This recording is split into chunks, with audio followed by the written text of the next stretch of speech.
Yo, what up? This is C the Cuban. I'm chilling with Changing of the Hip Hop Guards with my man Uncle E and my man Sincere. Check them out, the real hip hop. You've been watching, man. I respect what you guys are doing for the hip hop culture, and you know, you're not letting nobody forget about the past, and that's very important. Well, that's what we try to do. Now y'all doing it. Y'all doing it, man. Thank you. Mad respect. Welcome everybody to Changing of the Hip Hop Guards. It's me, Uncle E. That's my partner, the journalist Sincere. And today we have C the Cuban on the beats, joining us on Changing of the Hip Hop Guards. What's up, man? How's everything? Everything is good, man. What's up with y'all? Hanging chilling, in there, man. Enjoying the summer so far, and you know all this 50th celebration of hip hop going on. So it's too many shows going on. I try to too much stuff. Yeah, too much to be everywhere. Exactly. Yeah, you know how that is. Yeah, man. But you know, let's get into it and find out a little bit more about C the Cuban. If you could do us a favor and take us back a little bit, tell us a little bit about where you're from. Where were you born and raised? I was born and raised in Queens. Okay. So I'm in Jackson Heights, East Elmhurst, Corona, that area. Nice. So, I don't know if you're familiar with that area, but yeah. Okay. Sure. Corona, yeah. Okay. So were you born out here or? Yeah. I was actually born in Queens, in Corona, Jackson Heights, East Elmhurst area, over by LaGuardia Airport. You'll probably know where that's at. Yes. Yeah. All right. So I'm assuming then maybe parents Cuban. Yeah. My parents left Cuba in '66. So they left Cuba because, you know, they weren't happy. Okay. Yeah, they weren't happy to be over there. So then they ended up leaving Cuba in '66. And then I was born 2 years later, which was 1968. Okay. So 2 years later. Yeah. Still a young guy. Yeah. Yeah, right. I wouldn't change nothing, man. What I experienced with the timing of my birth was perfect for everything I saw. So I'm happy, man. For sure. Okay. Well, let's get into that as well, man. So tell us a little bit about growing up in Queens. You know, what were some of the things you were doing as a young kid, you know, for fun and stuff like that? Well, like I said, I was born in Queens. Back in '79, my sister was dating this guy named Charlie from the Bronx, and this guy was coming around with tapes, and this is like my first introduction. I hadn't heard nothing about. I didn't even know what hip hop was. So my sister's ex-boyfriend shows up with these tapes, and he's always playing them in a cassette, and it ends up being Cold Crush, Fantastic Romantic, you know, all the battles and all that stuff, and I'm like wilding because I didn't know what it was at the time. I just heard it off a tape. So from that point on, then, you know, I got hip to like what hip hop was. And then I started catching up on the Mr. Magic show and Awesome 2 and, you know, all those types of shows. And then Red Alert, of course, and Chuck Chill Out. And, you know, the names keep going on in the radio shows. So that was like my first introduction, like those tapes. Off of those Cold Crush and Fantastic Romantic tapes. That's really my first introduction to hip hop. Did you ever come to find out that the guy named Charlie was maybe Charlie Chase and you just never knew? Yo, it actually, I know that's what somebody else has said, yo, but it wasn't Charlie Chase. No, because later on I knew, you know, obviously I found out who Charlie Chase was. And I remember I was at a studio in Queens called Power Play Studios, and Charlie Chase was there recording this group called Most Wanted, and they had a song called Calm Down. And then I had seen him at that point in the studio. So then I already knew that. I was like, okay, you know what I'm saying? But yeah, Charlie Chase was recording a group called Most Wanted, and they had a single called Calm Down. They did an album. I don't know if you heard of those guys back in the 80s, but, you know, he was working with these different groups. And then that's how, you know, I connected on seeing him in the studio, stuff like that. Okay. So can you describe a little bit about, you know, the scene as far as what was happening with that you saw firsthand in Queens when it came to hip hop at an early age? In Queens, I remember going like to 127 Park, and there was a group called the Super Lovers out there. And that was like Herbie Lovebug and Quicksilver and them. So they were affiliated with Kid and Play. I was just going to say, I believe we had DJ Wiz kid talked about it. Exactly. And Wiz was there. Yeah, Wiz obviously used to be at 127 Park, which is in Queens. And that's where all the park jams used to go down. So, at that age, I'm young, I'm seeing all this stuff. So everything just started, everything started coming together. You know what I'm saying? Like, just to see I'm listening it to on tape, then I'm listening to it on the radio, and then it's around me, physically around me. So that's, those are my recollections of how I came up on hip hop. Got you. Now, growing up, you're listening to the music, like you said, you just saw, the park jams, all of this is happening around you. At what point did you become interested in saying, I want to actually be, not just watch and enjoy, but be a part of this culture that's going on? I started buying drum machines and 4-tracks, and I was experimenting with it, but I found myself not being so good at it. Like I would stop, I'd start doing it, but I think I was more of a fan in the early years. I was more of a fan.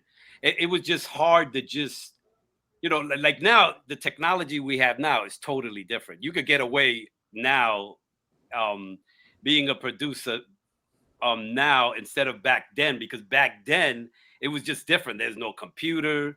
You got to kind of do everything, by hand. Like everything you got to play live. It's got to be on time. Like it's a lot of stuff now.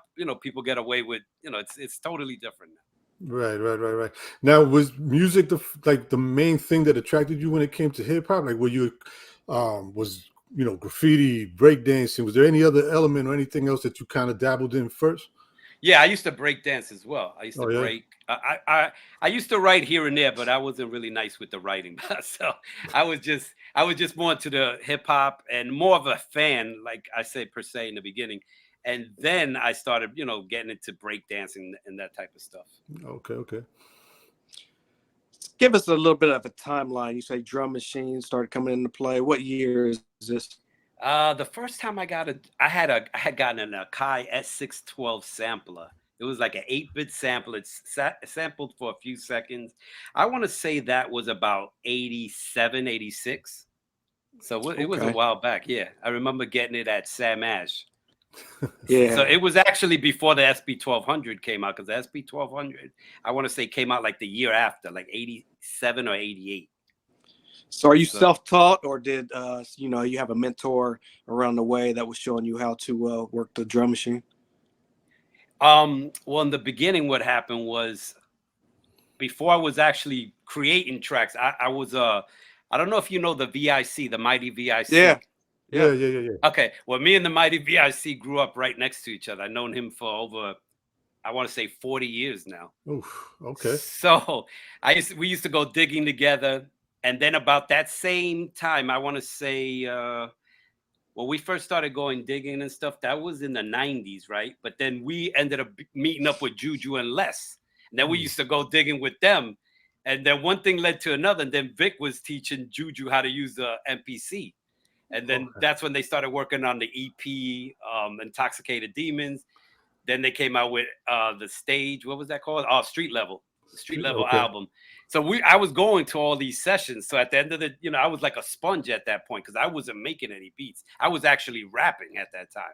So I'm going to all these sessions and, with these guys, and I'm just, absorbing everything that's going on. But I'm not really doing any tracks at this time. I'm just like enjoying the moment. You know what I'm saying? Yeah, we had Al Tariq on the show not too long ago. Oh, yeah. Can you kind of give us a glimpse of what it was like witnessing the Beat Nuts in action in the studio? Oh, there definitely was a lot of drinking and smoking up in there. I remember that. No, but at the same time, it was a creative thing. I mean, I don't know. Back then, it was just a whole bunch of people in the studio. People were smoking. People was drinking. But you got work done. You know what I'm saying? So I remember being there. I remember Al Tariq being there as well. Fashion, obviously it was fashion. Right. Back then.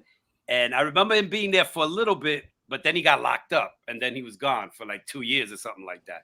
If I believe it was 1 year or 2 years, something like that.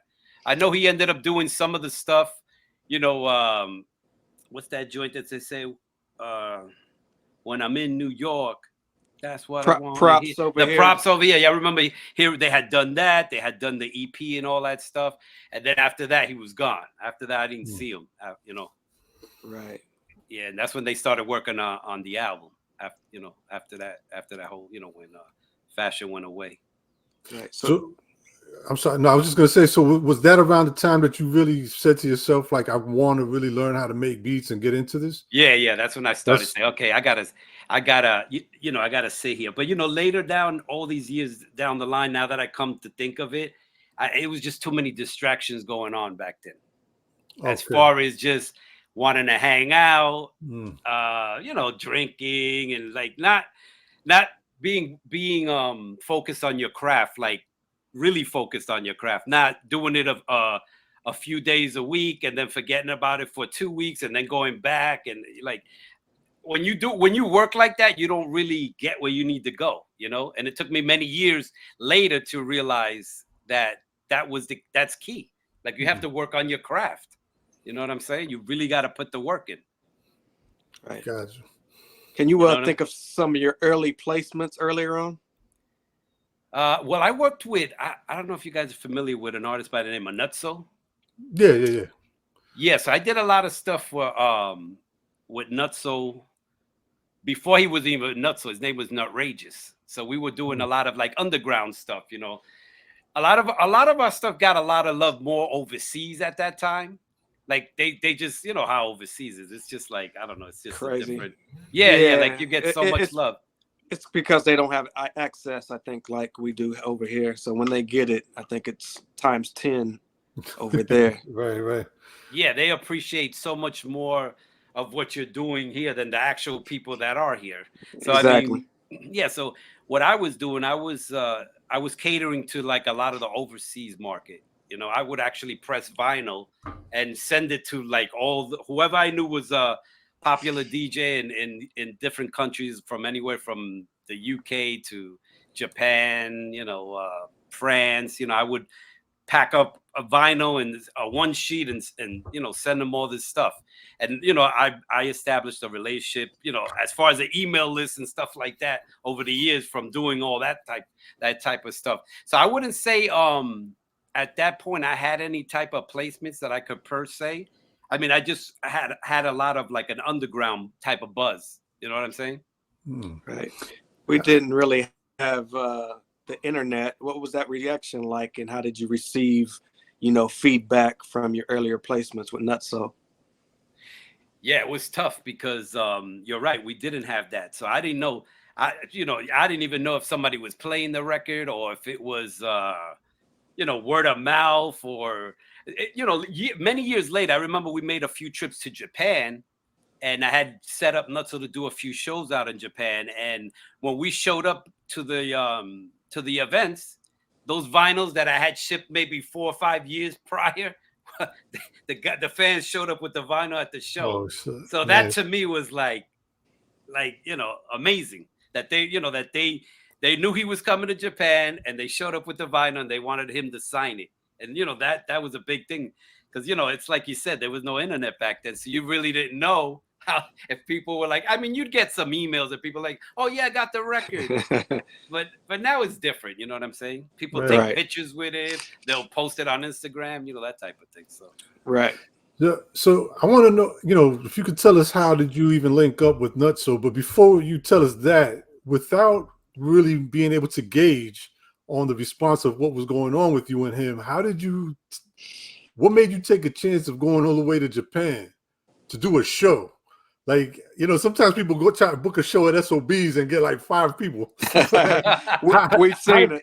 You know what I mean? Like, how did you put that together? Like, what made you even? Well, being that I was sending records out there, I started getting a fan base with a few of the DJ and a few of the local, fans in the area in Japan and stuff. So these DJs were playing the records in a few little underground spots up in Japan. So then, they were letting me know, if you guys are interested, we'll try to book some shows out here for you guys. And, I was like, yeah, let's do it. I'm with it. So, it took a little while for them to get something together. So we ended up going out there like for 4 shows.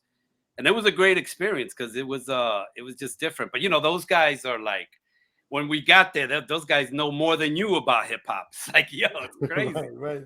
Yeah. Those guys pull out records on you that you've never seen in your life. It's like, Yeah, that's crazy. That's a hell of a I mean, that's really having some guts and believing in your craft. Because, like I said, you got some people that just try to book in their own, Yeah. town or somewhere within the area and can't get like maybe people Yeah, there. But I just took you know what I did?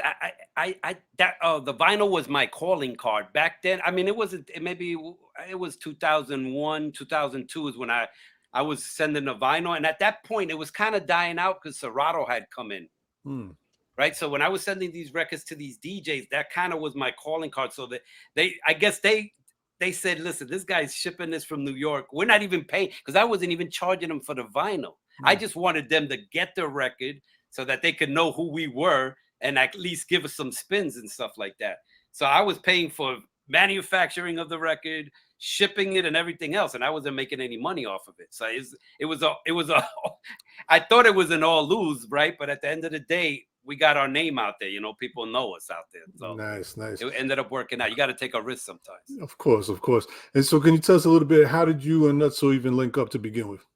Well, I was, like I said, I was living in Queens, and Nutso lives in Queens. He's from Flushing, Queens. Right. So me and my partner Ron Mills. I don't know if you guys heard of Ron Mills. He works up at Sirius XM, up in Sirius Satellite Radio. He's a program director up there. Yeah, he heads a lot of he heads a lot of the radio shows up there for Shade 45, which is Eminem's channel. They do Lord Sear's show, Tony Touch, you name it. One Premiere was up there, all those shows. So anyway, me and my man built a studio together, and we were working with several artists in the neighborhood. And then someone had told us about Nutrageous at the time and said, yo, there's this kid from Flush. His name is Nutrageous. He always goes to all these New Yorican events with Barbito. You put your name in a hat and you could freestyle. And he was going to a lot of those shows, right? So then, he was getting his name out there, but he's never been in the studio to record anything. He couldn't even count bars. He would just keep writing till he just kept writing. He didn't know how to structure a song. So then we had built a little lab, and then we started teaching him how to structure a song. Then we started recording, and then we just started doing a lot of records with him. So he was like the first. There were a few artists, but they weren't as serious as he was. So he pretty much was the one that just kept going. Gotcha. So at least now you had sort of an artist that you can pretty much work with, like on a consistent basis. Like, in other words, you could sit down, make your beats, and you have someone now that can rhyme over the beats, which is always like a key thing that I know producers tend to try to find, like that. One artist to work with. That's dope. So can you talk a little bit about, the journey? You talked about going over to Japan and stuff like that. How's the journey been as far as working with Nutso? Oh man, it's been great. I mean, he's done some amazing records over the years. He's had some great features, It's been great, man. I've seen him grow, you know what I mean? Like, from not being able to write, count bars, and he always had a flow, but he just didn't know how to structure songs. But from seeing that whole thing to now, yeah, he's changed, man. I go in the studio with him now, and he's telling the engineer how, what he wants. Before, it used to be the engineer telling him, you know what I'm saying? Right. He's gotten that nice with it that he just knows what he wants and how it should go, and he's fast with it. You know what I mean? Like, he's a professional. Gotcha. Now, is he the type of person, does he prefer to be in the studio with you when he's putting together his rhymes, or is he more of like, make the beat, let me get it and sit with it for a little while? Oh no, he does it quick. He works pretty fast. Like, I'll send him something, and he does tracks himself. He started making music. I inspired him. I told him, you should go get this machine. I'll help you, this and that. And then he eventually started making his own tracks. So now he's doing his own thing too. But we're still working, obviously we still work together. I do stuff for him. He does some of his stuff solo. So we go back and forth. Okay, cool. Now, you've also worked with another MC, Whichcraft. Oh yeah, I've been doing some stuff with Whichcraft. Yeah. Was he? Was that after Nutso? No, yeah, way after Nutso. Yeah. Okay. And how's that been?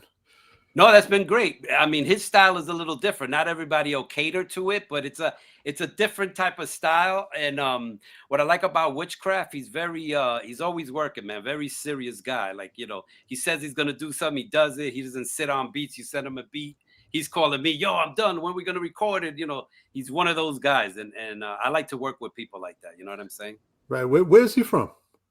He's from New York. He was up living in North Carolina, and Okay. then he moved to Middletown. He's up in Middletown. Okay. Middletown, New York. I was just asking because, like you said, he has like a different type of style, and I almost kind of thought, you know, it reminds me of like, you know, like somebody from like Germany, for example. Like, Yeah. you know what I mean? Like, yeah, his style is. It depends. On certain records, he sounds more hip hop, and then on some other records, he's like a rock star. Like his style is real different. Yeah. It's real different. Okay. Yeah. So, and what's the response like when it comes to Whichcraft's music? No, it's been good, and it's been good. Even with the hip hop heads, because I know some hip hop heads have told me, they were like, I like Whichcraft. He's different, not your typical hip hop for sure. And not some people say it's not my cup of tea, but I respect what he's doing. He's just got a different audience, and that's what I like about him too. He's catering to a different audience. Gotcha. Cool. So outside of Nutso and Whichcraft, and you know, we're gonna get to that logo on your hat in a minute. But before we get to that, you know, can you tell us about any other artists that you know worked with or have had placements with? I'm actually working with do you know Silverfox from Fantasy 3? He had a record called It's Your Rock. No, where's he from? They were originally, he was from Harlem, and they had a record. This is back in '83. This is a hot record. If not, after, you guys got to go check this record out. I have a feeling you heard it. It's a classic hip hop record. It's called It's Your Rock, and the name of the group is called Fantasy 3. And Silverfox is one of the MCs on there. So I'm doing some work with him. He had reached out, and he was feeling a few of the things I was doing. So we connected on some. So we're going to be doing some work. But definitely check those brothers out, Fantasy 3. They had a few, especially that record, It's Your Rock. As a matter of fact, he, before LL Cool J and G-Rap actually came out, right? They say that he fathered their style. So you got to look that one up. Silverfox. I haven't heard about this. Yo, no, listen, you look it up. His name is Silverfox, but G-Rap has said it in interviews, and so has LL Cool J. He said that they mentored their style around Silverfox. So that's crazy. There you go. That's it. That's it.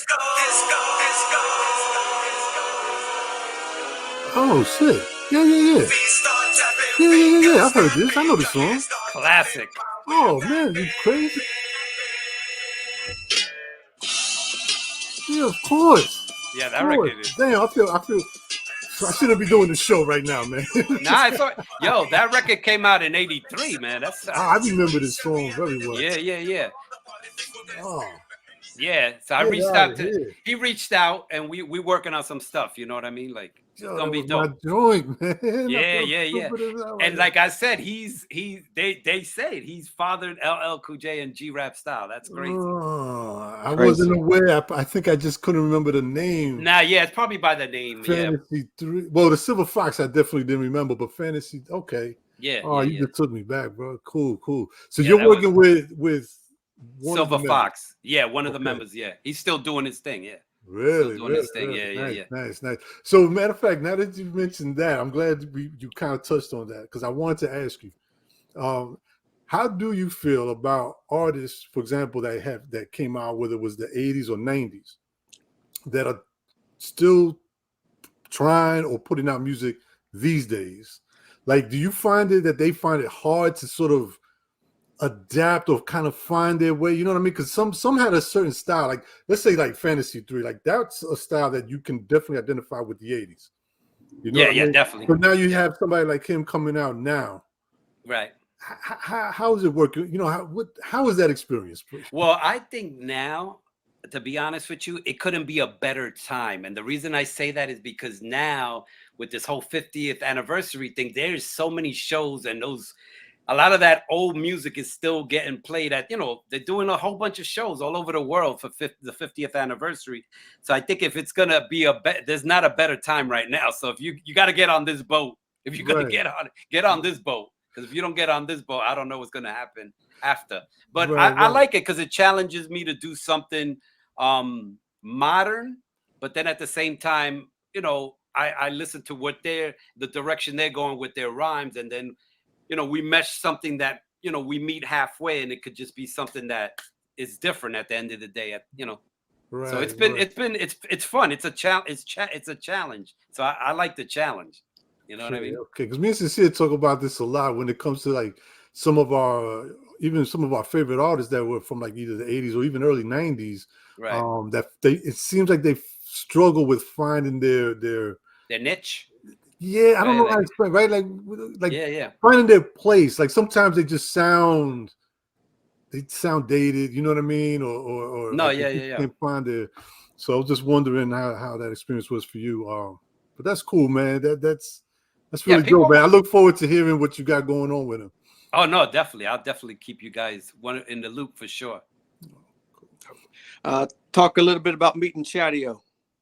Oh, Chadio. Listen, I met Chadio. We went to the same high school in the Bronx. This is back in 1982, 83. So we're going to me and him are going to this Catholic school. You got to wear a blazer, a tie. We're in there. We're talking about hip hop, this and that. But meanwhile, I don't even think he's rapping at the time. But he's absorbing everything that's going on around him because he's from the Bronx. I'm from Queens, but I ended up in a school in the Bronx. So anyway, I connect with him, and it's just music. We're talking about hip hop and you know what's going on at the time, and you know just vibing, right? And then I graduate. I think he ended up leaving the school earlier than I did, so I don't see him. 28, 29 years passed by. I never saw him again. Whoa. But I'm looking at this you know, 30 crew, this, that. And I'm looking at him and I'm like, I'm picturing this guy that I know in a little suit and tie. You know what I'm saying? And then I see this guy and then he calls himself Chadio. And I'm like, yo, man, I don't know, man. This looks like is that him? Like, I'm not even knowing it's him or not. Right. Back in 97, but I'm a fan and I'm seeing it. But then 97, the internet wasn't, you know, that was really not going. If I didn't end up at a show and see him, I probably wouldn't, you know, and I didn't get to go to any of the shows. So I don't get to bump into him at this point. Okay. So maybe like 2 years ago, I don't know, I'm working on some music, this and that, and I see he posts something. So then I see one of the videos he's posting, I'm checking out. I was like, damn, this is dope. Oh, this is Chadio. I remember thinking that if this was the guy from Crew that I knew. So I sent him a DM. I was like, yo, what's up, bro? Yo, did you go to Scanlon High School in the Bronx back? And he goes, yeah.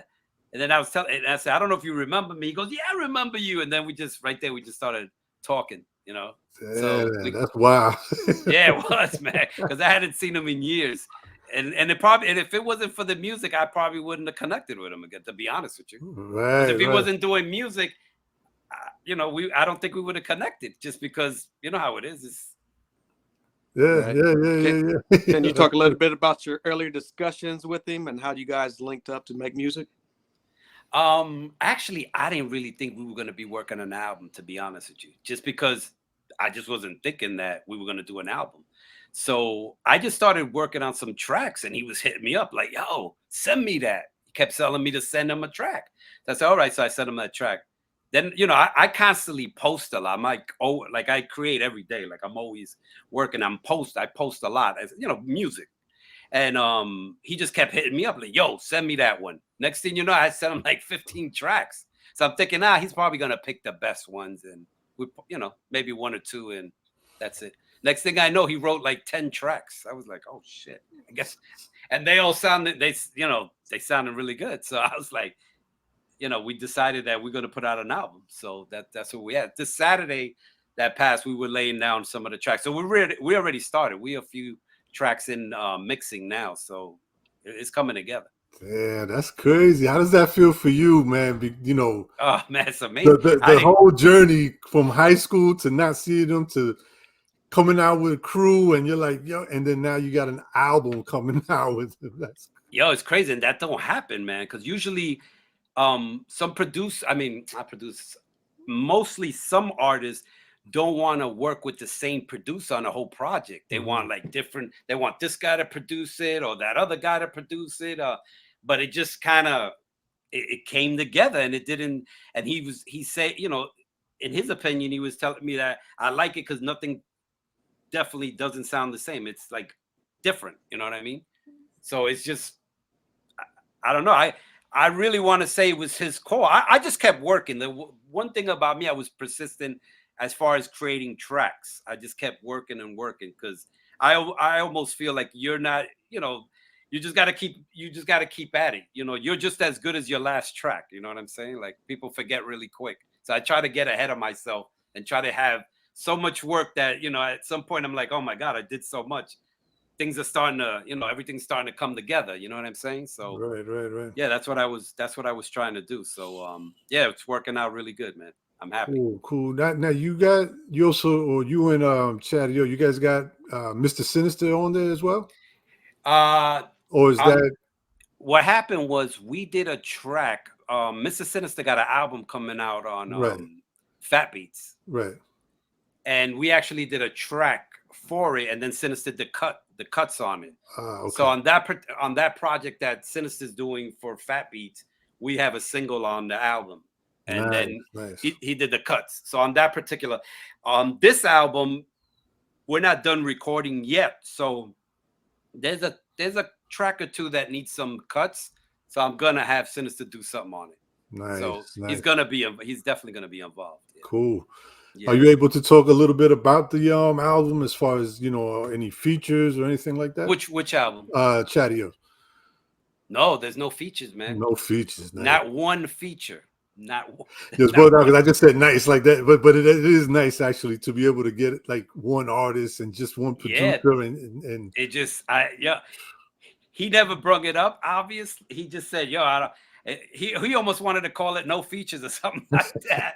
But yeah, there's no features, man. But I was just like, yo, it's you know what's crazy? He said that to me like a month and a half ago, right? And then recently I saw this interview with Premier, and Premier's like saying, he just comes out of nowhere and starts saying, yeah, we're going back to those albums that one producer is producing the whole album and no features or something like that. And I was just like, it was crazy to hear him say that. He said that recently, like last week on somebody's podcast. So I was just like, wow, that's crazy for him to say that.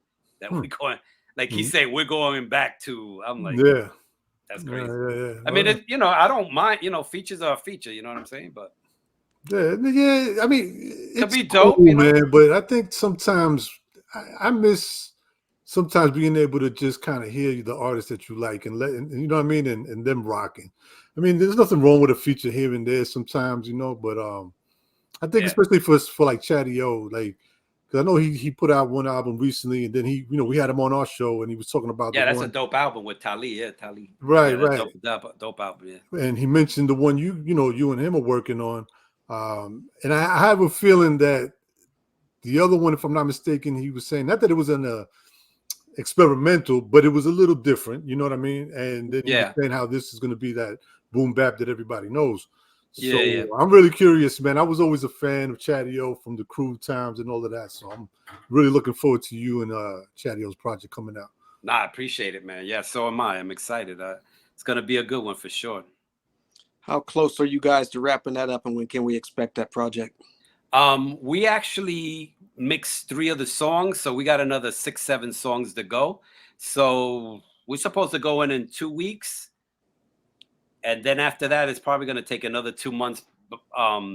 By the time, because we're not putting it on those streaming services. That's going to be the last. You're not going to hear it on there right away. You're almost going to have to hear it the old school way, either a turntable or a cassette. Or if we might just decide to do Bandcamp. Okay. And then maybe leave this. I'm not saying we're not doing streaming, though. We are going to do it at some point. But we just don't want to put it on there right away. Right. Cool. I think people probably say, you guys are crazy. They'll be like, you guys are crazy. No. Because I think we asked him something about putting out vinyl. And if I don't quote me on it, but I think he mentioned that maybe with your project, you know, that no, it's vinyl. 100%. It was going to be vinyl. Yeah, it's gonna be on vinyl Oh for man, sure. that's dope, man. See, Yeah. you guys, you talked about us trying to keep things, keep the culture a certain way, or whatever. And that's exactly what you are doing, man. You guys are working together the conventional way, you know what I mean? Producer, MC, keeping that tradition of the boom bap going, and then you're gonna put it out that same way too. Oh no, definitely, yeah. Some of the stuff that goes on now is, I mean, it is what it is. I know we move with times and technology, but some of the stuff takes away from the whole thing, man. You know what I mean? Like, yeah, the anticipation and looking forward to holding that physical copy and right. Nice. That's dope. Any plans for any music videos for the songs or album? Oh yeah. We're gonna do a few. There's a team he works with called Hostage Media that does a lot of the videos. Yeah, they did that audio AI video, the red syrup and all that. Yeah, so we're gonna be doing some stuff with him as well. He gets some nice visuals going. So definitely gonna be doing that. Yeah. So something I want to add. We've been talking about, you talked about Nutso, you talk about Whichcraft, Chadio, obviously, and others. But we never really got to talk to you about your sound. At what point in time when you started making beats and playing around with it, when did you find that you developed like your sound? I want to say like in the last 2 years, I think I started finding that sound. I mean, because I wasn't comfortable. I had a whole bunch of drum machines and samplers, and it took me I kept buying stuff and selling it. Like I'd use it for a little while, and then I'd be like, and then I'd get rid of it. And then I kept doing that for the last year and a half or two. Then finally I found something that I like to work with. And after that, I mean, I was creating some really good stuff with it, and then I just kept going with it. You know what I mean? And putting some of the old stuff, a touch of the old stuff in there as well. Gotcha. Cool. After that project with Chadio gets wrapped up and does its thing, who else are you looking forward to working with, or is there anybody you plan on working with? Actually, I've been doing some stuff with Rampage from Flip Mode Squad. I got a single with him, and we're gonna be working on some other stuff as well. But I've been doing some stuff with Rampage. He called me a few times, and we've been connecting on some music as well. So he's another artist I'm working with as well. Any other avenues outside of music you look to pursue? Like creating some sound packs for other producers, like try to help people along the way find inspiration. I mean, there's a big avenue for that right now. A lot of people are doing that, you know what I'm saying?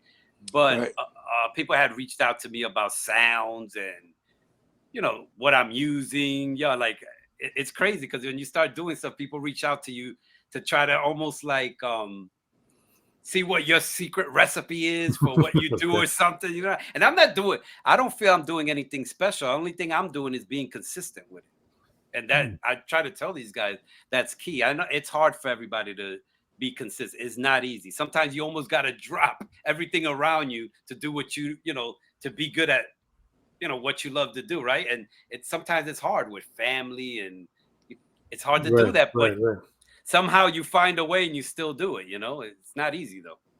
Right. And you, what kept you, because you've always maintained this type of sound, right? You would consider like boom bap, right? Like, I would say, So you've always kept that, right? You've never deviated from that sound. You never tried saying like, oh, there's some, drill music out now. Let me see if I can mess with that. Have you? Or I did. With Nutso, I had a track called Valid that kind of sounded like Drake-ish a little bit. And that's because Nutso was like, yo, you think you could do something like, not Drake, he said, but just something that's a little more modern, like, with the drums and this and that. And I did it.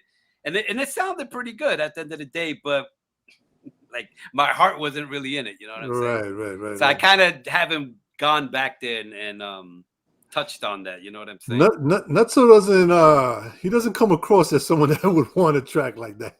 Yo, but believe it or not, we had done a track. He's done a few drill tracks too. He's got a few of them. Yeah, he has a few, but he's more known for the boom bap stuff. Right.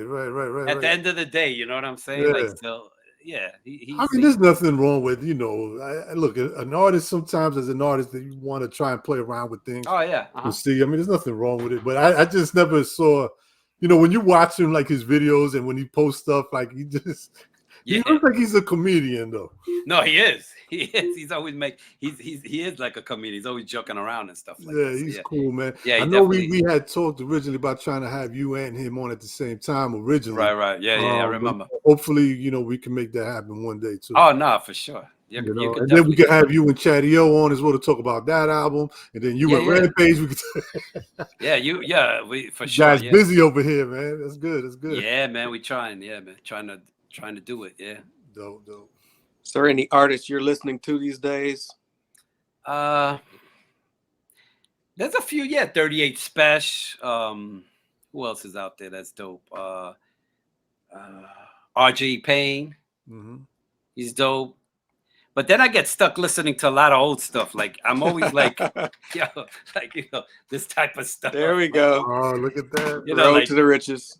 Yeah, like this type of stuff. Super Lover C. Oh my God, you got the cassette. Crazy. Yeah. I just think keeps me grounded, man. I don't know. People's out. That stuff's too old. That's old stuff. And listen, that's what I like to listen to. What can I tell you? Yeah. Now we're pretty much on that same. Yes. You know, me and Sincere always trying to figure out, like, you know, what's out now, like what's out, and man, unfortunately, there's stuff out there that's dope, but.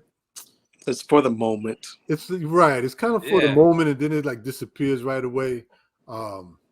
Every single one of those cassettes that you just showed us, you could put that on now and still get that same feeling you had. You know what I mean? Whatever, 25 years ago, 30 years ago. So, and that's what I miss about this new generation, because you know something will come out, and then you know these streaming platforms are down people's throats.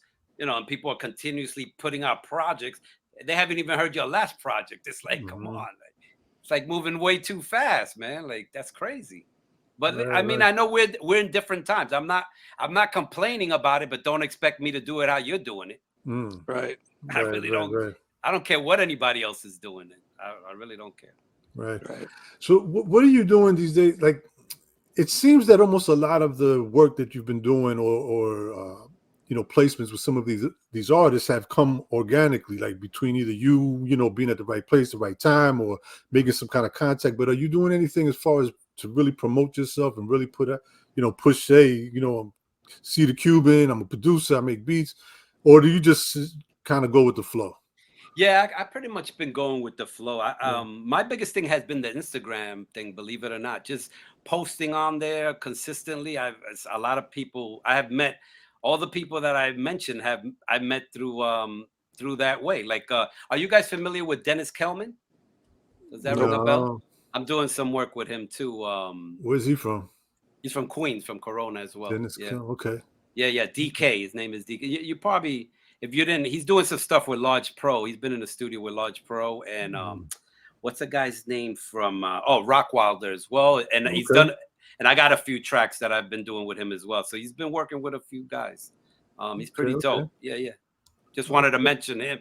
Wanted to mention DK, Dennis Kelman, because we didn't mention him. DK, Dennis Kelman. I got to look him up too, man. Thank you for putting us on to some, you know, dope lyricists. He was actually in the Unsigned Hype back in, I want to say 96, 97. Oh, come on. You know, when they used to do the quotable Unsigned Hype. Yeah. He got that. He got that back. He was going by that name. Yeah. Yep. DK, Dennis Kelman. Sincere, you got to pull that. You got to pull that out and see. It's crazy. It's like sometimes things fall through the cracks, man. I'm sure you got the magazine. That's what I'm saying. You got it. You got that magazine. Yeah, sure. I got it. That name. You know, usually when they give stuff like that, it's somebody that was well established. No, that's what I'm saying. What I mean? What I'm gonna do is because he posted it, right? Dennis Kelman posted it, and then I reposted it on my page. What I'm gonna do is I'm gonna DM it to you. I'll DM it to you, so you could see, so you could compare it. Yeah, definitely. Dope, man. That's dope. That's great. But we talk about that too. Like, but sometimes, you know, we look at, you know, like Sincere has a lot of those issues, and I mean, man, it was just so many. Like artists and groups that came out that, like, you probably, like you said, fell through the crack. But for hip hop quotable though, like, yeah, that's unheard of, things. really. For somebody unsigned, he was unsigned, right? wait, you say he got the hip hop quotable, or he just was on the That's unsigned what I'm hype saying. section?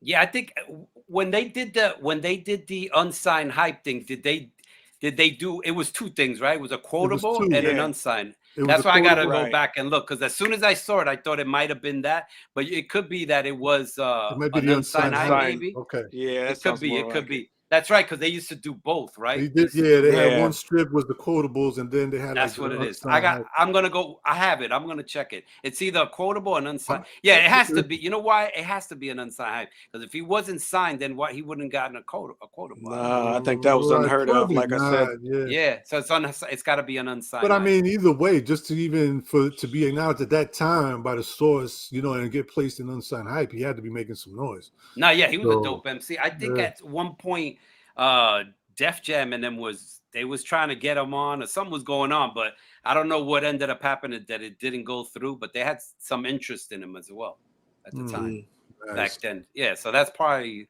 the whole thing as well. Yeah. Okay, we're gonna look him up, man. Shout out to him as well. No, yeah, definitely. Before we get out of here, can you shout out your social media? Oh yeah, it's at CEEDACUBAN, like it says on the screen, at C the Cuban, all one word, no underscores. Gotcha. You got to see the Cuban. And now sometimes you also, I mean, not on your social media, but I saw that you also go by Cuban on the beat. Yeah, right? Cuba on the beat. Yeah. That's Cuba, like another little. Cuba on the beat. Yeah, I'm sorry. Yeah, Cuba on the beat. Yeah, that's all good. Yeah. Okay. Nah, definitely. Dope. Man, so anything else that we might have missed as far as music wise that you might be doing, putting out, or any other mentions you would like to make before we get out of here? What I would like to say that I know we were talking about Chadio earlier. It's an honor to work with him because, as a lyricist, I think he's as a Latin brother, like he's one of the you could put him up there, man. He's nice with it. Definitely. He's nice with it. I remember hearing a story because remember, Pun's album came out in '98, and Crew was already out in '97 with the Dirty Dirty. So I know that they spoke, and Pun had said, "Yo, we're gonna get on, so we're gonna get something together." But then that never really happened because obviously he passed away. That would have been pretty cool. Yeah, they had a relationship, Nice. So I always put him up there with with the greatest, Prince Whipper Whip and Ruby D, Tito from the Devastate. I think Chadio's nice with the lyrics, man. I really do. Yeah, no, he is, man. I feel and you know what I find not amazing, but the fact that now, like still now to this day, that he's he's nice. Like he hasn't slipped. He's on point. Like he can hang in there with the best of them, in my opinion, right now. And I'm hoping that these projects that he's putting out now will kind of, reach some people that might have, slept on him or not really realized how talented he really is. Right. And let me just add this. And the reason I'm bringing up the Big Pun thing, because I would have forgot about the Big Pun thing, because I heard the story before. The reason I'm bringing it up was because there's an engineer that we work with at No Mystery Studios where we're working, creating this album. The engineer's name is Chris Conway, and he recorded a lot of Pun's vocals. Oh, wow. And we're recording this song with Chadio, and it's kind of an up-tempo song, and Chadio's just like going in lyrically, like there's no hook. He's just like lyrically straight bars. And this guy, the engineer Chris, stops the tape. He goes, "Yo, bro, you're reminding me of Big Pun right now." So that's the reason. That's the reason I said that. Because that whole thing came back to me. So that happened this week, and it is crazy, man, that he would even say that. And for him to say it, because Chris Conway has recorded a lot of Pun sessions. Wow. Like when you go over there, you see the Capital Punishment. The plaque is up there. Really nice. So for him to say that, I was just like, man, what did Chadio say? He just looked at him like he didn't really. He was just like thanks, like yeah. But that was dope to hear that, to have him say that. That I agree with it. I think he's very lyrical, man, like crazy. It's an honor to work with him for sure. Very dope, man. So see the Cuban once again, man. Thank you very much. Thank we you appreciate guys, you man. for taking the time. I want to say also just to let you know, because I think I came across you was on TikTok. Oh, did you? I think it was on TikTok, Oh, man. okay. Because you're on there as well, right? Yeah, I was, Not and a then lot. I got tired of being on there. Like, But I yo. believe I came. Yeah, I came posted across, some stuff on there. Yeah, I did. That's where I really came across. No, actually, I know for a fact it was. I came across you there, and I remember. I think I hit you up there, and then we transferred over to I think you're to right. Instagram. But Yeah, I just want to say that you're, you doing what you're doing and putting being consistent, like you said, and putting stuff out there. You're catching the attention of a lot of dope people. So appreciate it, keep man. going, keep doing what you're doing. Definitely. Appreciate you guys. Your Appreciate what you sound guys is do. dope. Thank you. Appreciate that as well. And yeah, man, just keep us posted, man. Please let us know when you have stuff coming out and when all of these projects are coming out so we can help, promote it and push it out there as well. I need your physical address because remember, it's going to be physical. I'll send you some emails, but you're going to get a physical package. Right. We'll hit you up after with stickers, a one sheet, all that. We're taking it back to the 90s, bro, for real. We want to make it. We're making it special, man. Yeah, we'll definitely stay in contact, man. Because like I said, we'll listen. This is your home, man. Anytime, just hit us up, send us some stuff or whatever that you want. Even if you want us to just mention something, man, let us know. I appreciate it, man. Same here, brothers. Thank you so much. I appreciate you guys. And keep doing what you're doing. I'm not gonna lie, man. This whole time that we've been doing this interview, I'm sorry, this ain't no disrespect, but I feel a little hurt of the fact that I couldn't remember who the hell Fantasy 3 was, man. Really good, like when I take these headphones off, I'm gonna go and kick myself because that was one of my favorite songs. Yeah, that record. But you know what? But you know what? You might have not known the name, but as soon as you heard it, you was like, you heard it. I never knew. I'm not gonna lie. I'm not gonna act like I know every single thing, but I never really knew the name of the members. I knew once I heard the song and Fantasy 3 clicked, I never knew who the members of the group were, though. To be honest with you. Right. But man, thank you for giving me that feeling back, though. Because now no doubt, my brothers. I appreciate it. Yep, we'll be in touch. Yeah. Appreciate you guys. Have a good one. Man. Thank you. Thank you. Thanks for everything. Peace. No doubt. Peace.